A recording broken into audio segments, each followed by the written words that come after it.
Here's a pretty fun chess game that I played on Monday, September 18th. I'm white here, playing my usual London. Black is Gizmomaster 1905. And it's a pretty good attacking game where black really never got out of a bind. I missed a lot of really nice shots. I went over the game with Stockfish, the computer program. And this line here, usually what black is going to do is bring his queen out here, attacking this way. And what I'll usually do is just develop my pieces and gambit the pawn and leave the queen out of play. And this particular game, he did not do that. And I went for my usual knight e5 line, trying to prevent the exchange of the London bishops.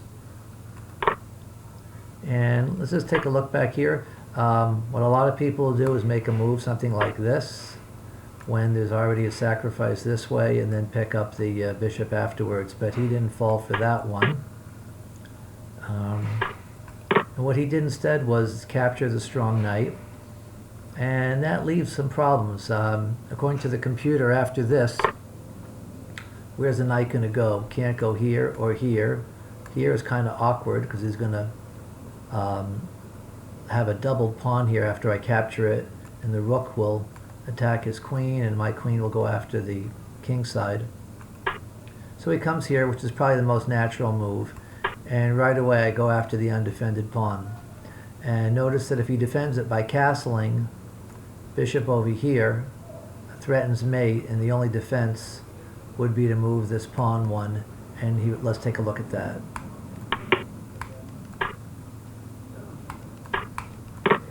And that didn't happen either. But that's something that could happen in this kind of position.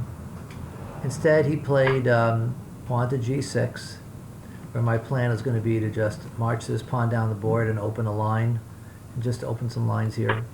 And here we go on that plan, foregoing some development. And he starts his counterattack with the queen, and here I spent a little bit of time thinking.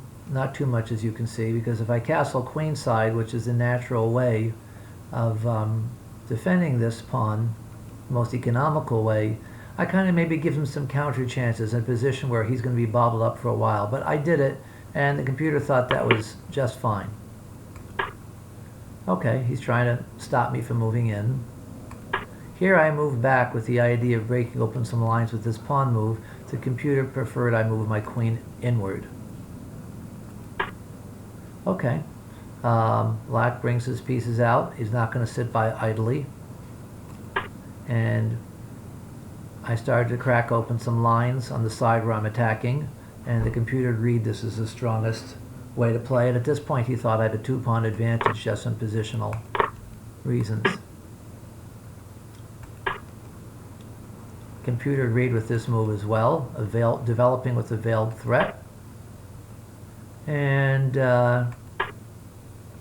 just move my king into the corner. Again, the computer agreed with this move. And here the rook is under attack. He moves back. I continue opening the lines, which is correct. And here I made a colossal blunder. Colossal. The game could have been over right now with queen here check, picking up the rook. And I just mechanically continue with my line opening.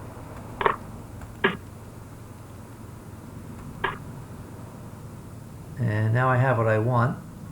It's going to be kind of hard for black to castle.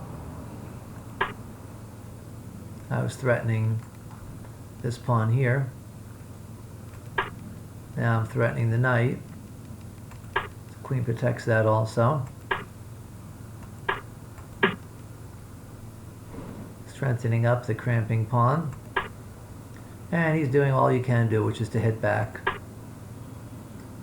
Again, threat on the knight, which can't really move anywhere, because if it goes here, then this pawn over here would hang.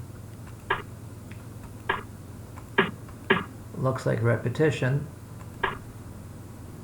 There's an attack on my bishop. It's probably a good idea for him to trade pieces when you're under attack and you're cramped.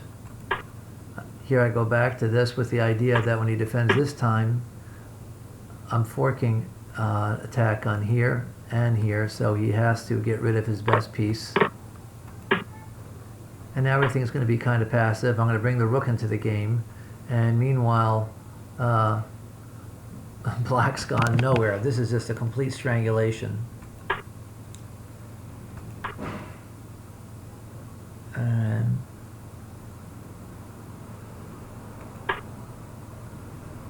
And that's something of a blunder, which I took advantage of the pin.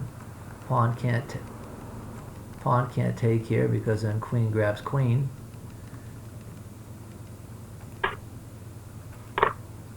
And at this point he resigned because the king has no legal moves due to my bishops, and the threat is on just about any move.